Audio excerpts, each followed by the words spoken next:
I've always said in my military career, I said, you know, children are our future, and there's something I got to do. And I remember General Colin Powell stating at one time that during our retirement outbriefing ceremony, he stated, to all you people who are retiring now, go back to your communities, do something positive and serve an impact, and work with our young people, because it's our young people that are going to make this nation as great as it's supposed to be today.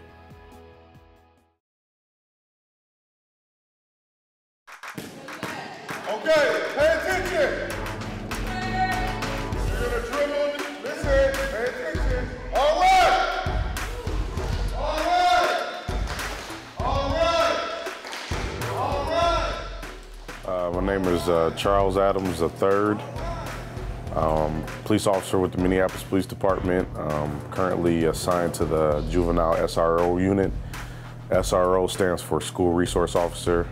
In the past has been known as a School Liaison Officer. PAL stands for Police Activities League. One of the purposes of PAL was to get kids involved in sports and activities. Their motto is cops coaching kids. We do a lot of good things for these kids, positive things. We try to instill good sportsmanship, team activity, and also a part of conditioning for their bodies, to get their bodies in shape and stuff. A lot of the kids know me from being in the schools all year long, so it was a golden opportunity for me to work with this program. We always have that physical training session, so we start that off in the morning where the kids are able to do, the calisthenics, stretch out, and they warm up. Agent Behrman, one of my partners that I have working here, who also works in the schools with us, he's a Army sergeant, so he knows, he gives them the paramilitary and how to stand in their formation and stuff like that, and I think it's amazing. He's really good at that. We got 3 squads, 1, first squad, second squad, third squad. I'm very structured because I spent 24 years in the United States Army in my military background. I think that that's part of my demeanor, you might say. And I'm a very structured person and mission-orientated, so. He gets them the structure in the morning. Then we also go to, organize sport activity for, about an hour and a half. But then we have water breaks, and that gives them the instruction that we do. Then we also have a team building session where, we're doing something all together. Usually it's some type of relay or some type of competition to get everybody going. And we also encourage, we encourage a lot of encouragement.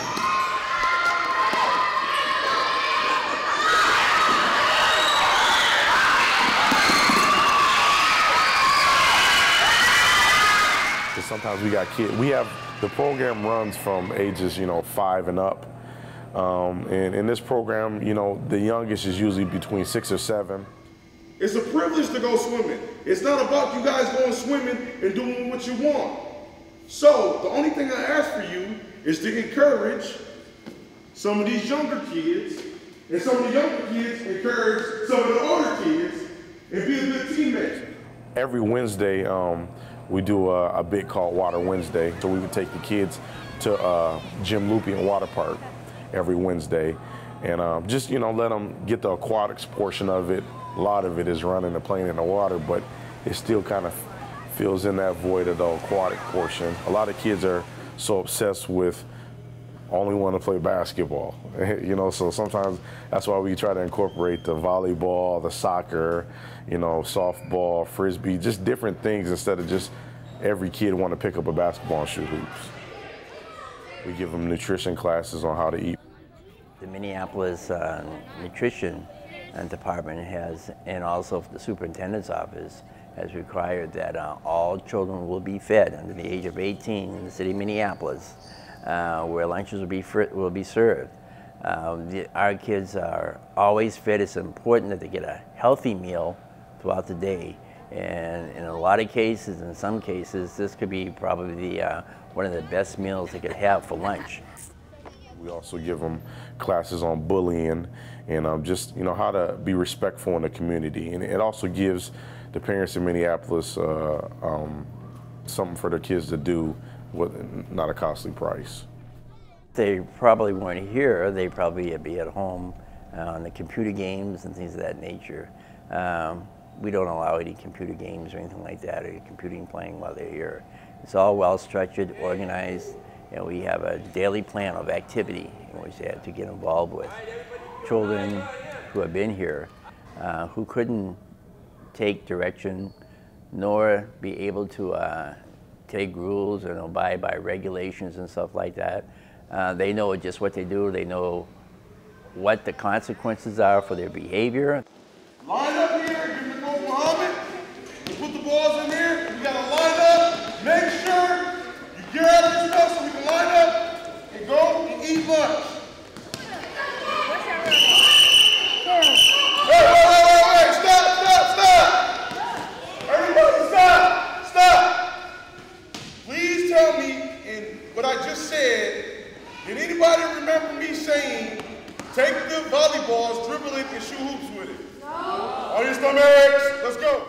You know, when we're talking, you got to pay attention. And if you're not paying attention, you're going to get tired or you're going to get worn out by doing push-ups. When the older kids don't pay attention, I'll just make all the older kids do push-ups. Because for some reason, the young kids don't want to pay attention and listen. Up!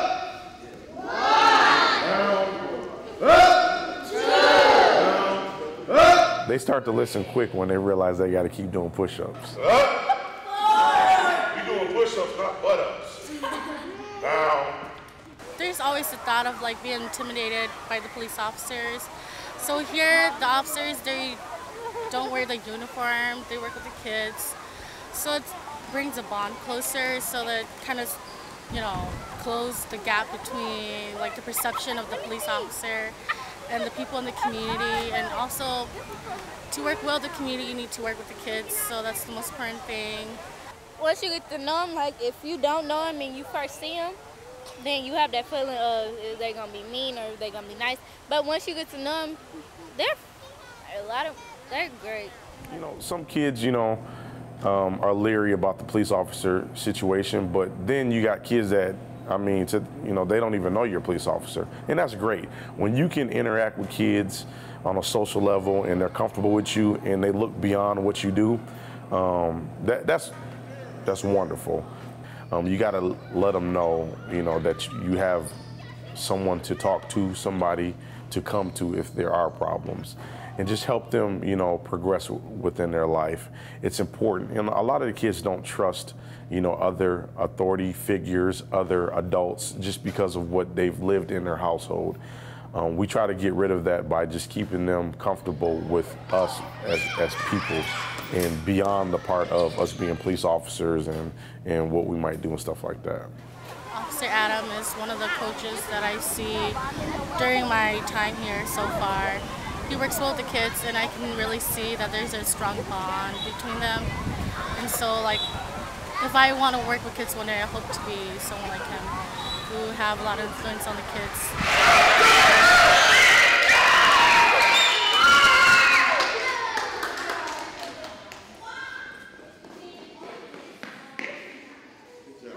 My whole thing is, it's not about me. It's not about what I can do. It's not about what I did. It's not what I'm gonna do. It's about keeping the kids in the community active, because, you know, I'm not gonna be young, and I wanna build these kids in the society to help take care of us when we get older. And just be respectful, you know, and just do some of the things that my parents taught me. I can be a tough guy, but also, you know, I'm fun and I'm outgoing. And I love the kids. All I do is what the kids do. And what we can do today to help make it better for them in the long run and instill what responsibility is all about, what loyalty is all about, how to be a better citizen in the community, how to take and interact with one another. I think it's very important for kids to be successful in their long careers, whatever they plan to do in the future. PAL is the reason why this community can be strong and be respectful and be structured. We have, for the last decade, the North Minneapolis area and the population has been frowned upon just because of activity.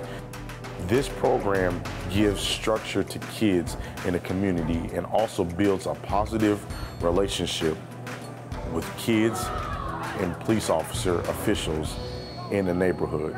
And it's a beautiful thing to be able to walk in your neighborhood as a police officer and have no worries, because you know all these kids, you know the parents, you know the grandparents, aunts, uncles, nieces, you know everybody in your community, because they respect you for what you do, not only as an officer, but what programs you provide and what assistance you provide for the people in the community.